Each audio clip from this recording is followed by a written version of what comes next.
नमस्कार मित्रांनो, आज आपण बनवूया विदर्भाची सर्वात सुप्रसिद्ध रेसिपी साखरेचे अनारसे। ते पण खूप छान जाळीवाले, अजून खूपच सुंदर दिसणारे। तर त्याच्यासाठी आपण घेतले आहे इथे 2 पाव तांदूळ घेतले। तर ही मोठ्याचे तांदूळ आहे मी, तर याच्यामध्ये मी 2 पाव तांदूळ घेतले। आता याला आपण स्वच्छ पाण्याने मस्त 2-3 पाण्याने याला धुवून घेऊया। तर चला, दिवाळी आली आहे। दिवाळीमध्ये खूप सारे पदार्थ बनवावे लागते, तर त्यासाठी मी दिवाळी करता हे अनारसे बनवत आहे। तर बघा, ह्या पहिल्या दिवशी आपण तांदळाला छान मस्त धुवून घ्यायचं आणि स्वच्छ धुवून मग याला त्याच्यामध्ये पाणी टाकून याला झाकण लावून ठेवून द्यायचं। तर पहिल्या दिवशी हे आपण झाकून लावून ठेवून दिलं आहे ह्याच्यामध्ये। मग दुसऱ्या दिवशी पुन्हा तांदळाचं पाणी काढून त्याला छान स्वच्छ धुवायचं आणि त्याचं पाणी काढून पुन्हा साधा पाणी चांगलावाला भरून ठेवायचं आहे। तर हे बघा, मी दुसऱ्या दिवशी पण हे पाणी काढून स्वच्छ पाणी धुवून ठेवलं आहे। आता तिसऱ्या दिवशी बघायचं तांदूळ आपले मुरले की नाही, तर थोडंसं आपण हाताने तोडून बघायचं। हे बघा, छान मस्त मुरून गेले आहे तांदूळ आणि छान फुलून पण गेले आहे। तर तिसऱ्या दिवशी काय करायचं, पुन्हा 2-3 पाण्याने छान स्वच्छ धुवून टाकायचं तांदळाला आणि धुवून मग एका चाळणीमध्ये याला काढून टाकायचं। तर हे बघा, आपण चाळणीमध्ये याला छान स्वच्छ धुवून काढून टाकू आणि पूर्ण पाणी याचं निथरू देऊ। या प्रकारे चाळणीमध्ये काढून टाकायचं आणि पूर्ण पाणी याचा निथरू द्यायचा।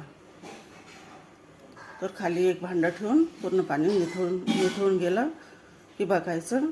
हे बघा, पाणी छान निथळून गेलं आहे।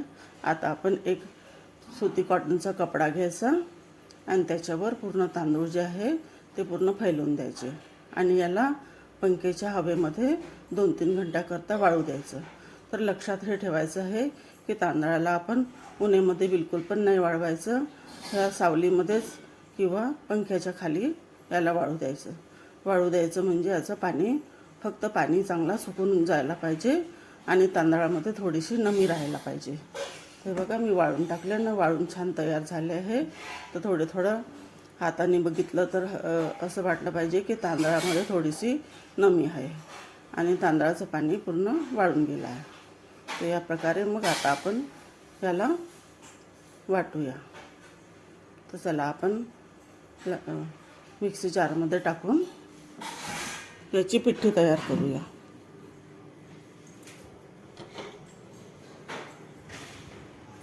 तर हे बघा, पिठी तयार होत आहे। एक राऊंड वाटून झाला। आता चाळणीच्या साहाय्याने, थोडा मोठी चाळणी घ्यायची आणि चाळणीच्या साहाय्याने याला छान चाळून घ्यायचं। तर या प्रकारे छान मस्त चाळून घ्यायचं। हे बघा, थोडा रवा निघतो, तर तो मग फेकून द्यायचा। आता दुसऱ्या राऊंडमध्ये आपण पूर्ण तांदूळ वाटून घेऊ। तर चला, पूर्ण तांदूळ याला वाटून घ्यायचं। तर ही रेसिपी सगळ्यांकडे बनते आणि ही रेसिपी बनवण्याकरता थोडं प्रोसिजर लांब राहते, कारण याला 5-6 दिवस लागतातच। पण बनवत राहिलं तर जास्त कठीण नाही वाटत तशी तर। आणि स्टेप बाय स्टेप मी तुम्हाला सांगत आहे ही रेसिपी। तर तुम्ही या पद्धतीने जर स्टेप बाय स्टेप जर कराल तर तुमची अनारसे बिलकुल पण बिघडणार नाही आणि एकदम परफेक्ट बनतील।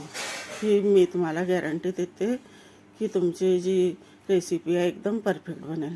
हे बघा, हा थोडासा रवासारखा निघालेला आहे, याला आपण फेकून देऊया, याचा यूज नाही करू।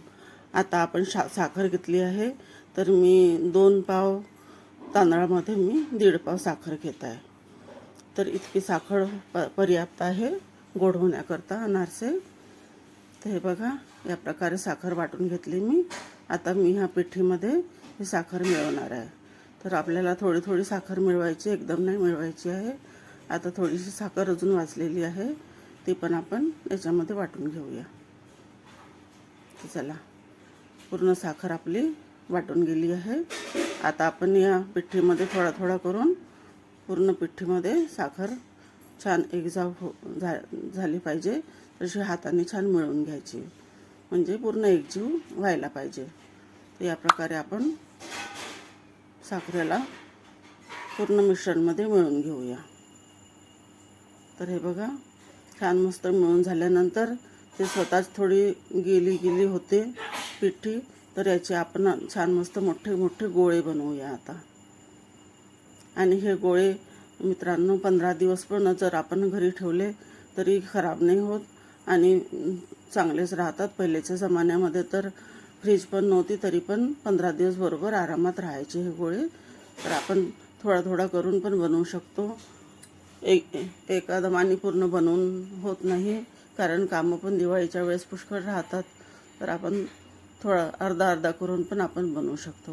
तर हे बघा या प्रकारे मी ह्याचे गोळे बनवून तयार करत आहे.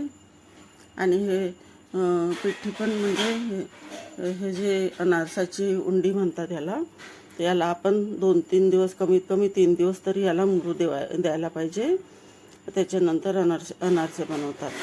तर त्याने काय होते ना की मुरल्यानंतर ते अनारसे खूपच टेस्टी आणि खूपच स्वादिष्ट लागतात. आणि बनवताना पण छान मस्त जाळी येते याच्यामध्ये.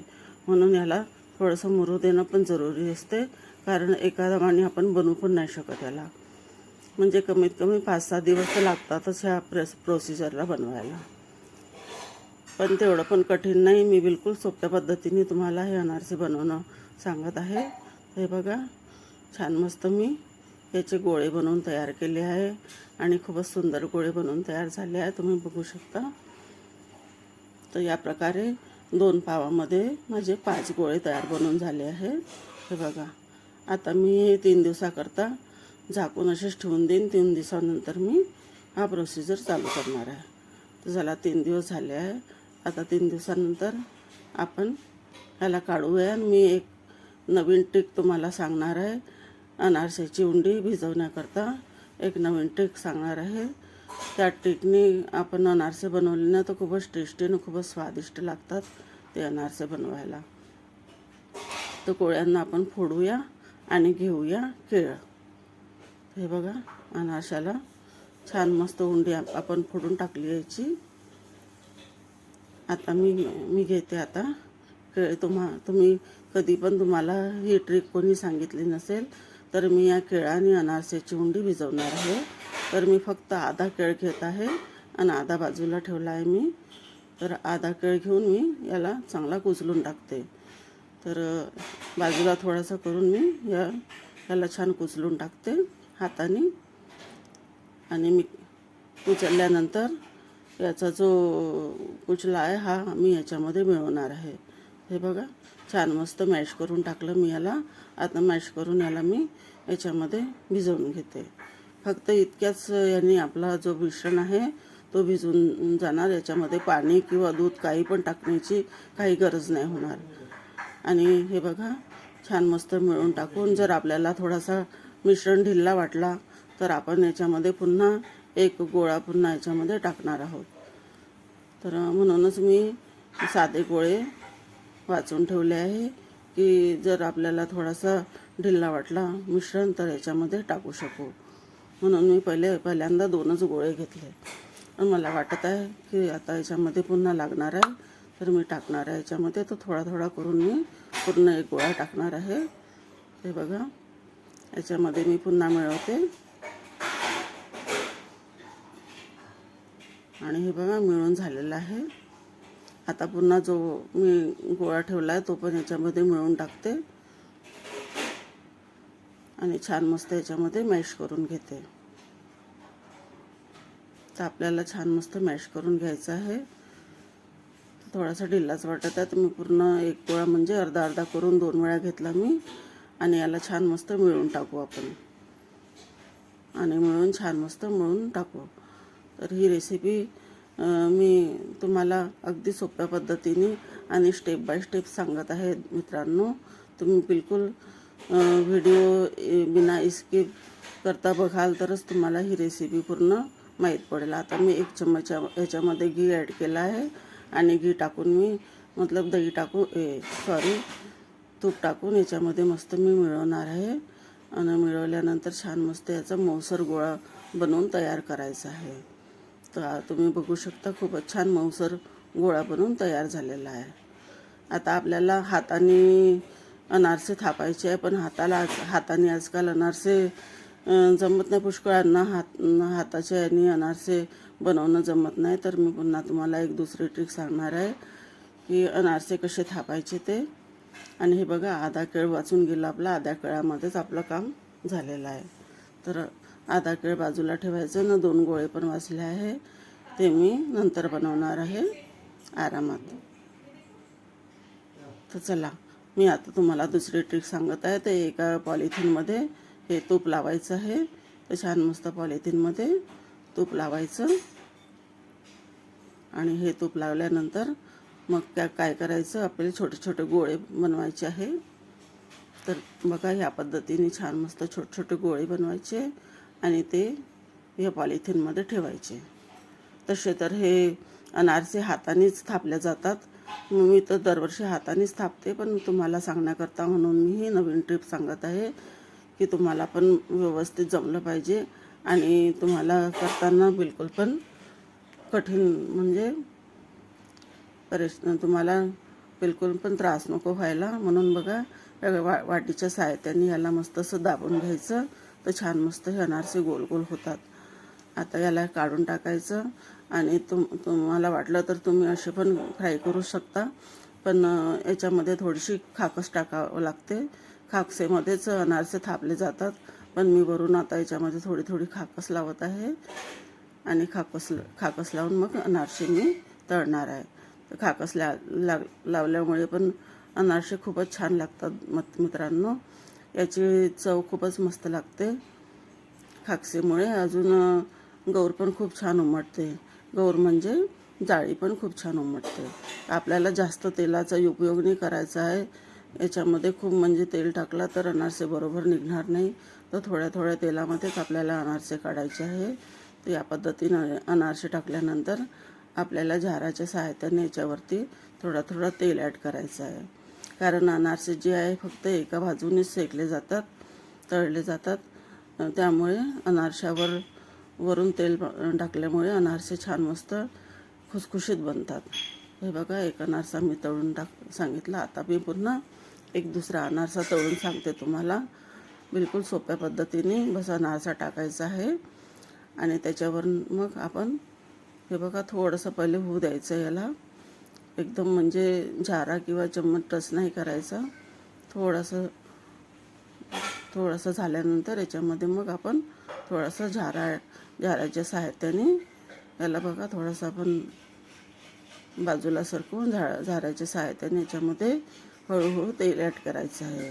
तुम्ही तेलामध्ये किंवा तुपामध्ये सुद्धा हा अनारसा बनवू शकता. तुपामध्ये तर खूपच छान लागतात अनारसे खायला आणि खूपच चविष्ट लागतात. हे बघा, या प्रकारे आपण याच्यामध्ये तेल वरती सोडल्याने ना अनारसे खूप छान शिजून जातात. आणि आमच्याकडे तर थोडे डार्क कलरचे अनारसे खायला खूप आवडते या लोकांना. कारण पांढरे अनारसे या लोकांना आवडत नाही आमच्या घरी, म्हणून मी थोडे डार्क कलरचे बनवत आहे. आणि बघा, तुम्ही बघू शकता खूपच छान जाळी आली आहे अनारशामध्ये आणि खूपच सुंदर बनवून तयार झाले आहे. तर तुम्हाला माझी रेसिपी कशी लागली आहे, जर चांगली लागली असेल तर लाईक शेअर करा आणि चॅनलला सबस्क्राईब करणं बिलकुल पण नको विसरा. तर हे बघा किती छान अनारशाला जाळी आली आहे. तर चला, या दिवाळीमध्ये तुम्हाला अनारसेची रेसिपी मी सांगितली आहे. अशा प्रकारे तुम्ही अनारसे बनवा.